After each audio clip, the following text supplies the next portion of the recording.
ആകാശവാണി.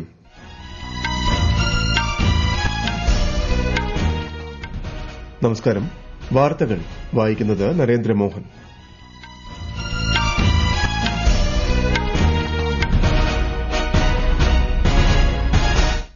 പ്രധാന വാർത്തകൾ. സാങ്കേതിക വിദ്യയുടെ പരിണാമത്തിന് അനുസൃതമായി ഓഡിറ്റിംഗ് രംഗത്തും മാറ്റങ്ങൾ ഉണ്ടാകണമെന്ന് രാഷ്ട്രപതി ദ്രൌപദി മുർമു 3 ദിവസത്തെ അമേരിക്കൻ സന്ദർശനം പൂർത്തിയാക്കി പ്രധാനമന്ത്രി നരേന്ദ്രമോദി ഇന്ത്യയിലേക്ക് തിരിച്ചു.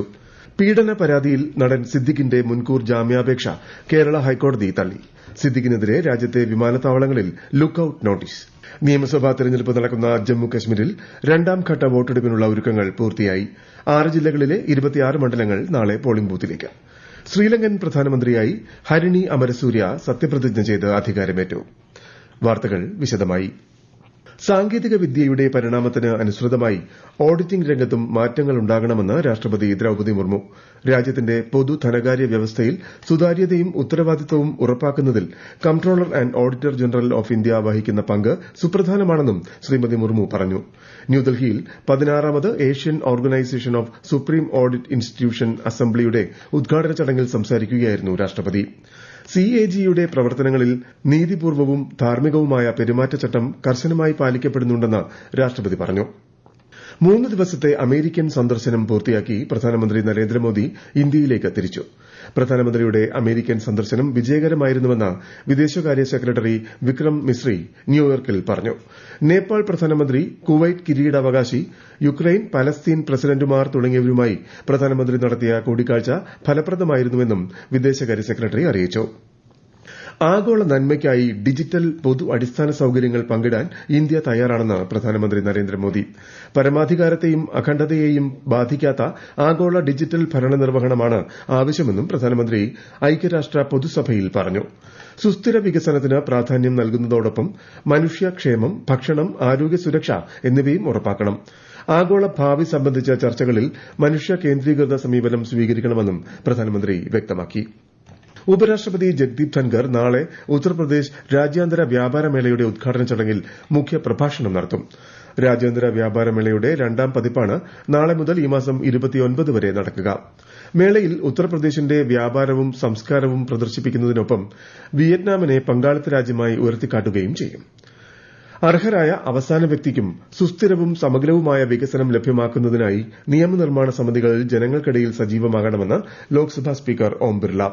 10ാമത് കോമൺവെൽത്ത് പാർലമെന്ററി അസോസിയേഷൻ ഇന്ത്യയുടെ മേഖലാതല സമ്മേളനത്തിന് ശേഷം മാധ്യമങ്ങളോട് സംസാരിക്കുകയായിരുന്നു അദ്ദേഹം.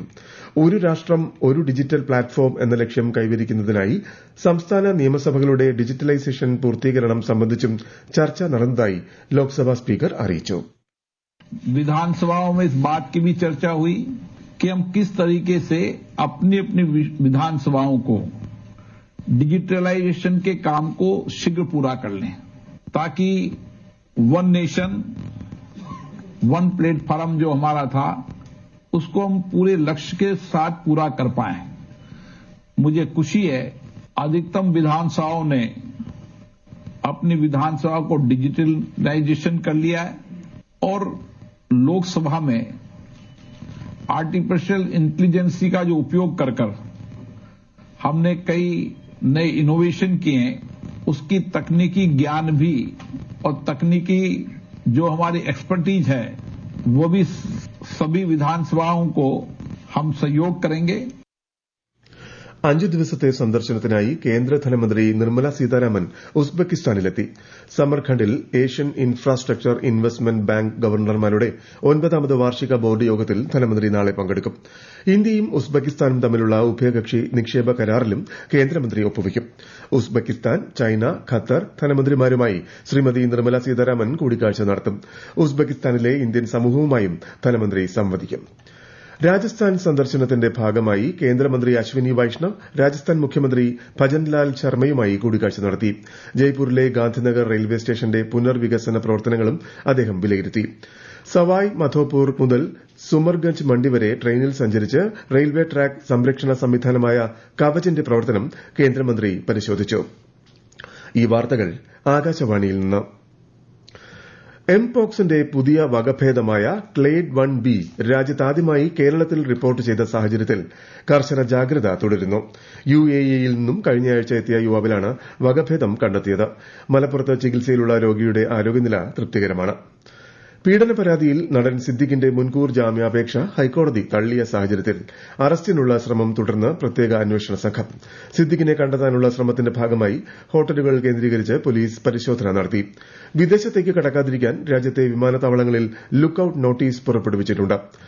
തിരുവനന്തപുരത്തെ ഹോട്ടലിൽ വെച്ച് യുവതിയെ പീഡിപ്പിച്ച കേസിലാണ് നടപടി. പീഡനക്കേസിൽ നടനും MLA-യുമായ മുകേഷ് അന്വേഷണ സംഘത്തിന് മുന്നിൽ ചോദ്യം ചെയ്യലിന് ഹാജരായി. ഇന്ന് രാവിലെ അഭിഭാഷകനൊപ്പമാണ് മുകേഷ് കൊച്ചിയിൽ AIG G. പൂങ്കുഴലിയുടെ നേതൃത്വത്തിലുള്ള പ്രത്യേക അന്വേഷണ സംഘത്തിന് മുന്നിൽ ഹാജരായത്. നടിയുടെ പീഡന പരാതിയിലാണ് ചോദ്യം ചെയ്യൽ. കേസിൽ മുകേഷിന് സെഷൻസ് കോടതി മുൻകൂർ ജാമ്യം അനുവദിച്ചിരുന്നു. രാജ്യത്ത് സ്വച്ഛതാ ഹി സേവ ക്യാമ്പയിന്റെ ഭാഗമായി വിവിധ പരിപാടികൾ പുരോഗമിക്കുന്നു. ആരോഗ്യ പരിപാലനത്തിലും ശുചിത്വത്തിലും കഴിഞ്ഞ 10 വർഷത്തിനിടെ സ്വച്ഛ് ഭാരത് മിഷനിലൂടെ വലിയ പരിവർത്തനങ്ങളാണ് ഉണ്ടായതെന്ന് കേന്ദ്ര സർക്കാർ പറഞ്ഞു. വിശദാംശങ്ങളിലേക്ക്. 2014 മുതൽ ഇതുവരെ രാജ്യത്തെ നഗരമേഖലയിൽ 6.36 ലക്ഷം പൊതു ശൌചാലയങ്ങൾ നിർമ്മിച്ചു. മാലിന്യ സംസ്കരണത്തിനും സംശുദ്ധ ഊർജ്ജ ഉപഭോഗം പ്രോത്സാഹിപ്പിക്കുന്നതിനുമായി രാജ്യത്തുടനീളം 5000-ലേറെ സ്റ്റാർട്ടപ്പുകളാണ് പ്രവർത്തിക്കുന്നത്. ഒക്ടോബർ 2 വരെ നടക്കുന്ന സ്വച്ഛതാ ഹി സേവ 2024 ക്യാമ്പയിന്റെ ഭാഗമായി മന്ത്രാലയങ്ങളും സംസ്ഥാനങ്ങളും സ്ഥാപനങ്ങളും ശുചിത്വയജ്ഞം സജീവമായി തുടരുകയാണ്. ശുചിത്വത്തെക്കുറിച്ച് അവബോധം വളർത്തുന്നതിനായി ടെക്സ്റ്റൈൽ മന്ത്രാലയം ഇന്ന് വിവിധ പരിപാടികൾ സംഘടിപ്പിച്ചു. സഫായി മിത്ര സുരക്ഷാ ശിവിർ എന്ന പേരിൽ സംഘടിപ്പിച്ച പരിപാടിയിൽ ശുചീകരണ പ്രവർത്തകർക്ക് മാസ്കുകളും സാനിറ്റൈസറുകളും വിതരണം ചെയ്തു. നിഫ്റ്റ് ക്യാമ്പസുകൾ കേന്ദ്രീകരിച്ച് തെരുവ് നാടകങ്ങളും മത്സരങ്ങളും നടത്തി. കൂടാതെ സൈബർ ശുചിത്വം പ്രോത്സാഹിപ്പിക്കുന്നതിനായി സോഫ്റ്റ്വെയറും പുറത്തിറക്കി. കേരളത്തിലും സ്വച്ഛതാ പ്രവർത്തനങ്ങൾ ഊർജിതമാണ്. തിരുവനന്തപുരം ആകാശവാണി നിലയത്തിൽ പ്രാദേശിക വാർത്താ വിഭാഗം ജീവനക്കാർ ചേർന്ന് ഓഫീസ് പരിസരം ശുചിയാക്കി. News desk Akashvani. ജമ്മുകശ്മീരിൽ നാളെ നടക്കാനിരിക്കുന്ന 2ാംഘട്ട നിയമസഭാ തെരഞ്ഞെടുപ്പിനുള്ള ഒരുക്കങ്ങൾ പൂർത്തിയായി. 6 ജില്ലകളിലെ 26 മണ്ഡലങ്ങളിലാണ് നാളെ വോട്ടെടുപ്പ്. 239 സ്ഥാനാർത്ഥികളാണ് മത്സരരംഗത്തുള്ളത്. 25.78 ലക്ഷം വോട്ടർമാർ സമ്മതിദാനാവകാശം വിനിയോഗിക്കും. 3502 പോളിംഗ് സ്റ്റേഷനുകളാണ് സജ്ജീകരിച്ചിരിക്കുന്നത്.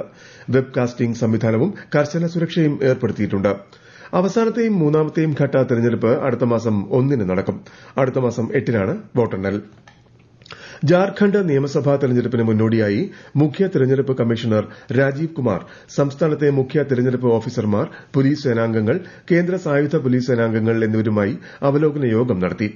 തെരഞ്ഞെടുപ്പ് കമ്മീഷണർമാരായ ഗ്യാനേഷ് കുമാർ, സുഖ്ബീർ സിംഗ് സന്ധു എന്നിവരും സന്നിഹിതരായിരുന്നു.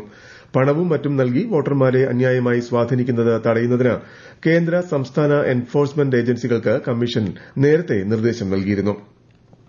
National People's Power MP Harini Amarasuriya ശ്രീലങ്കയുടെ പ്രധാനമന്ത്രിയായി സത്യപ്രതിജ്ഞ ചെയ്തു. ഇന്ന് പ്രസിഡൻഷ്യൽ സെക്രട്ടേറിയറ്റിൽ പ്രസിഡന്റ് അനുരകുമാര ദസനായികയ്ക്ക് മുൻപാകെയായിരുന്നു സത്യപ്രതിജ്ഞ. NPP പാർലമെന്റ് അംഗങ്ങളായ വിജിത് ഹെറാത്ത്, ലക്ഷ്മൺ നിപുൺ ആരാച്ചി എന്നിവരും ക്യാബിനറ്റ് മന്ത്രിമാരായി സത്യപ്രതിജ്ഞ ചെയ്തു. ലബനനിൽ ഇസ്രായേൽ നടത്തുന്ന വ്യോമാക്രമണത്തിൽ സ്ത്രീകളും കുട്ടികളും ഉൾപ്പെടെ 558 പേർ മരിച്ചതായി ലബനീസ് ആരോഗ്യ മന്ത്രാലയം. 2000-ഓളം പേർക്ക് പരിക്കേറ്റിട്ടുണ്ട്. പ്രദേശത്ത് സംഘർഷാവസ്ഥ തുടരുകയാണ്. സംഘർഷ സാഹചര്യം അന്താരാഷ്ട്ര സമൂഹത്തിൽ ആശങ്കയുണ്ടാക്കിയിട്ടുണ്ടെന്നും ലബനൻ മറ്റൊരു ഗസയായി മാറാൻ പാടില്ലെന്നും UN secretary general Antonio Guterres പ്രതികരിച്ചു.